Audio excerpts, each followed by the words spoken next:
بت پرستی ابو بکر نے کبھی نہیں کی، اور ابو بکر نے جاہلیت کے زمانے میں بھی کبھی شراب نہیں پی۔ جاہلیت کے زمانے میں جہاں شراب ایسی تھی جس طرح ہمارے یہاں چائے پی جاتی ہے، بالکل اس طرح سے، چائے کی طرح سے، پانی کی طرح سے، مشروب کے طور پہ شراب عرب پیتے تھے۔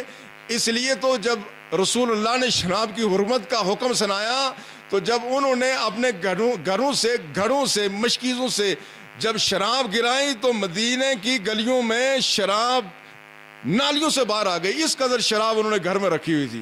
یہ ان کے گٹی میں رچا بسا تھا یہ شراب کا معاملہ، مگر ابو بکر وہ ذات ہیں جنہوں نے جاہلیت میں بھی کبھی شراب نہیں پی۔ ابن عساکر یہ مشہور محدث اور یہ مورخ ہیں، انہوں نے یہ کہا ہے کہ ایک دفعہ صحابہ نے پوچھا ابو بکر سے، ابو بکر یہ بتاؤ کہ یہ تم نے جاہلیت میں بھی شراب کیوں نہیں پی؟ انہوں نے کہا میں نے اپنی عزت، ناموس اور حرمت کو بچانے کے لیے شراب نہیں پی۔ یعنی جو آدمی شراب پیتا ہے اس کی کوئی عزت نہیں رہتی، اس کی کوئی تعظیم و توقیر نہیں رہتی، اس لیے میں نے شراب نہیں پی۔ آپ اندازہ فرمائیں وہ بات جو ابو بکر کو جاہلیت کے دور میں معلوم تھی، وہ آج اسلام کو 1400 سال ہو گئے آئے ہوئے، اور سرزمین کشمیر اور پاکستان میں تقریباً 1000 سال سے زیادہ اسلام موجود ہے، مگر آج بھی ہمارے اس معاشرے کا جس کو ہائی جنٹری، ایلیٹ کلاس، اشرافیہ، یہاں کے بڑے لوگ جن کو کہتے ہیں، ان ظالموں کو آج تک وہ بات معلوم نہیں ہو سکی ابو بکر کو جاہلیت میں معلوم تھی کہ شراب انسان کو بے آبرو کرتی ہے۔ اور ہمارے جو گزشتہ چند سالوں کا عرصہ گزرا ہے اس میں ہمارے یہاں شراب بہت عام ہو گئی، شراب، جوا اور زنا، بدکاری کا یہاں کلچر ایسا ہوا، ہم سمجھتے ہیں اب شاید اس میں کوئی تبدیلی آئے گی۔ بڑا برا دور گزرا ہے پاکستان اور آزاد کشمیر میں، اس حوالے سے شراب نوشی اس ہائی جنٹری کی اخلاقیات کا ایک حصہ بن گئی۔ جو آدمی ان کے یہاں شراب نہ پیے وہ کیا جدید خیال اور سوچ کا مالک ہے؟ لہٰذا ان کے گھروں سے لے کر کے ان کی کمین گاؤں تک اور ان کے ہوٹلوں تک ہر جگہ شراب اور کباب کا ہمیشہ دور چلتا ہے۔ یہ الگ بات ہے کہ ہمیں پتہ نہیں ہوتا کیونکہ ہماری وہاں تک رسائی نہیں ہے، جہاں ان کے اڈے ہیں وہاں تک قانون بھی بے بس ہو جاتا ہے، قانون کی گرفت بھی عام آدمی تک ہے، بڑے لوگ قانون کی گرفت سے باہر ہیں، اور بڑے بڑے ہوٹلوں میں جا کے دیکھیں منظر ہی بڑا عجیب لگتا ہے۔ مجھے وہ وقت یاد ہے، یہ سن 80 کی دہائی کی بات ہے، سن 90 کی ابتدائی سالوں کی بات، میں ایک دفعہ پی سی ہوٹل مری میں مجھے جانے کا اتفاق ہوا۔ ہمیں پی سی ہوٹل کا کیا پتا کہ یہ کیا چیز ہوتی ہے، ہم نے مسجدوں مدارس کے اسی چٹائیوں میں بیٹھ کے پڑھایا۔ تو میں شاہ ہمدان کانفرنس تھی، مجھے وہ ایک ایوارڈ شاہ ہمدان کے حوالے سے ملنا تھا، تو میں چیکا گلی سے پبلک ٹرانسپورٹ میں بیٹھا تو میں نے پوچھا پی سی ہوٹل کدھر ہے؟ ایک بڑے میاں بیٹھے ہوئے تھے، انہوں نے کہا مولانا صاحب خیر ہوئے تسم پی سی ہوٹل کے ہے، تسم پی سی ہوٹل کے ہے۔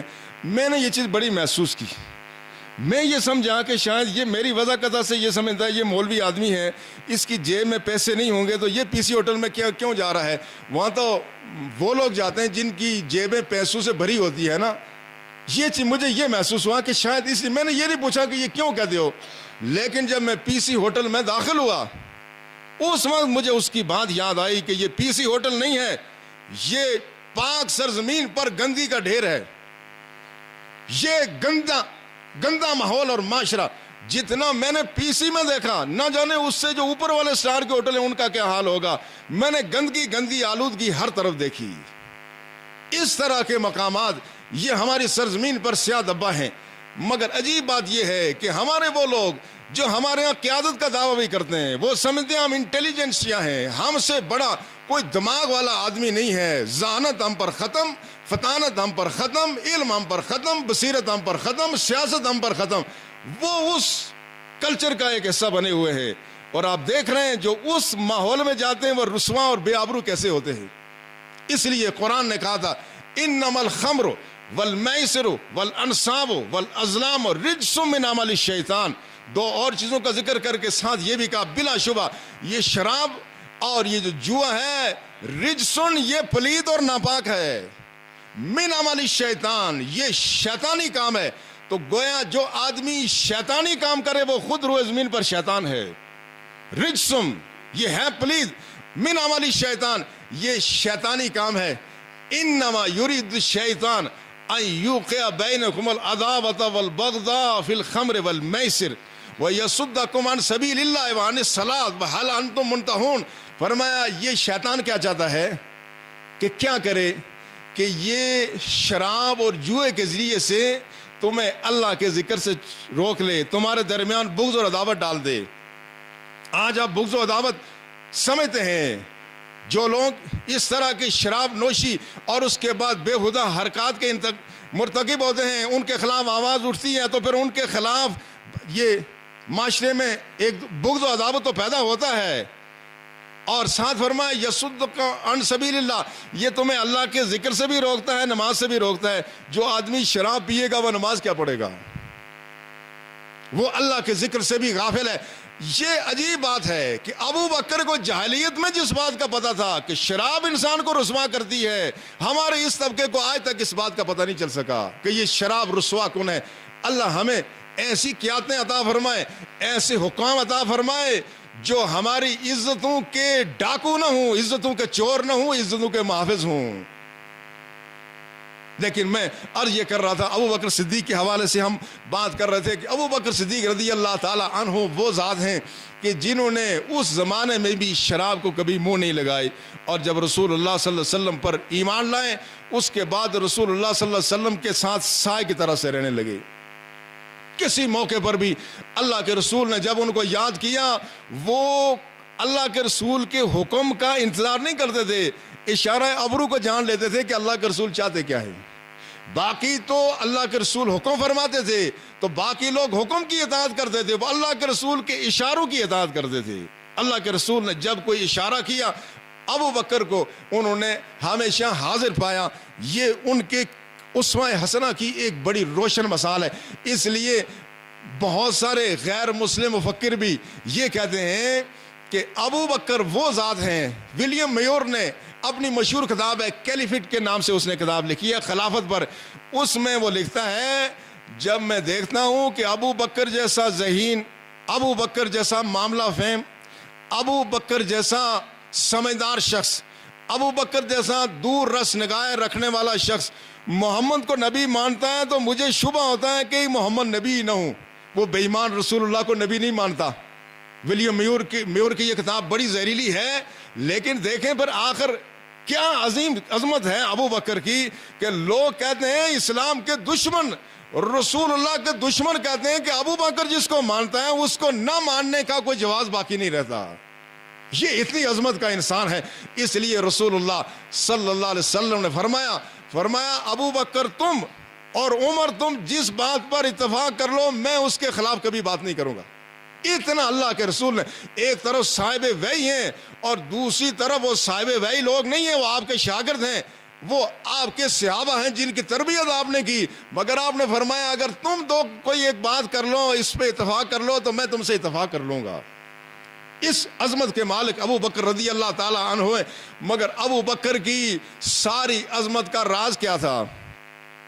ابو بکر کی عظمت کا راز ولیم میور یہ بات لکھتا ہے کہ ان کی ساری عظمت کا راز کیا تھا؟ his faith in Prophet محمد صلی اللہ علیہ وسلم. ان کا جو رسول اللہ پر غیر متزلزل ایمان تھا، یہی ان کی عظمت کا راز تھا. اسی عظمت کی بنیاد پر انہوں نے وہ مقام پایا کہ انسانوں میں انبیاء کے بعد کسی کو یہ مقام نصیب نہیں ہوا. تو ان کی زندگی کی ہر گوشے پر انشاءاللہ ہم اختصار کے ساتھ گفتگو کرتے جائیں گے. لیکن آج چونکہ ہمارا جو آخر میں چند منٹ ٹائم ہوتا ہے وہ کس سے متعلق ہے؟ مسائل طہارت سے متعلق ہے. طہارت کے مسائل، وضو کے ہم نے اس سے پہلے فرائض بیان کیے تھے مختلف فقہاء ائمہ کے نزدیک، اور اس کے بعد وضو کی سنتیں ہم نے شروع کی تھیں. اور وضو کی سنتوں میں سے سب سے اہم سنت کون سی ہے؟ ہاتھ بسم اللہ کر کے آدمی ہاتھ دھوئیں. اس کے بعد جو سنت ہے وہ مسواک ہے. اور رسول اللہ صلی اللہ علیہ وسلم نے اس پر ہمیشہ مواظبت اختیار فرمائی.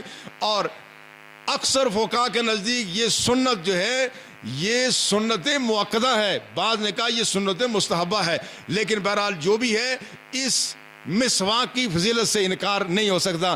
اور اس کی ایک وجہ یہ بھی ہے کہ جب ہم مسجدوں میں جائیں اتنا پاک صاف ماحول ہو، جب ہم مسواک کریں گے تو ہمارا دہن پاک، میں نے پچھلی دفعہ عرض کیا تھا کہ جب ہم اللہ کا نام لیں تو ذرا تصور کر لیں، کیا ہم اللہ کے قرآن کو کبھی آلودہ ہاتھوں سے چھو سکتے ہیں؟ کبھی نہیں چھوتے، کہتے ہیں اللہ کا کلام ہے۔ تو پھر اس اللہ کے کلام کو جب زبان سے ادا کریں، جب اللہ کا نام لیں تو منہ کو 1000 بار دھو کر کے نام لیں۔ یہ ادب ہے، احترام ہے۔ جتنا ادب کریں گے اللہ کی رحمتیں اسی قدر برسیں گی۔ لہٰذا جب کوئی شخص اس طرح سے مسجد میں آتا ہے نماز کے لیے یا تنہا نماز پڑھتا ہے، مسواک کر کے نماز پڑھتا ہے، اس کا ثواب دوسری نماز سے 70 گنا زیادہ بڑھ جاتا ہے۔ لیکن یہاں ایک چیز یہ بھی پیش نظر رہے، ایک ہے ہمارے منہ سے آنے والی ناگوار بو جو ہمارے قرب و جوار میں ہمیں بھی اچھی نہیں لگتی، قرب و جوار میں اچھی نہیں لگتی۔ یہ تو انسانوں کا معاملہ ہے، انسانوں کا معاملہ ہے۔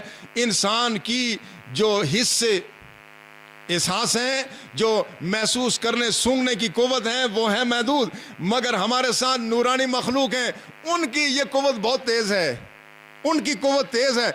اس سے مسواک نہ کرنے کے نتیجے میں جو خلوف و فم الصائم، جس طرح ایک حدیث میں آیا، اس کا بھی بعد میں تذکرہ ہوگا، جس طرح ہمارے منہ کی بدبو ہے یہ قرب و جوار کے انسانوں کو متاثر کرتی ہے، مگر سچ پوچھیں ہمارے جسم سے، اعضاء و جوارے سے جو برے اعمال صادر ہوتے ہیں ان کی بھی بدبو ہے، ان کی بھی بدبو ہے۔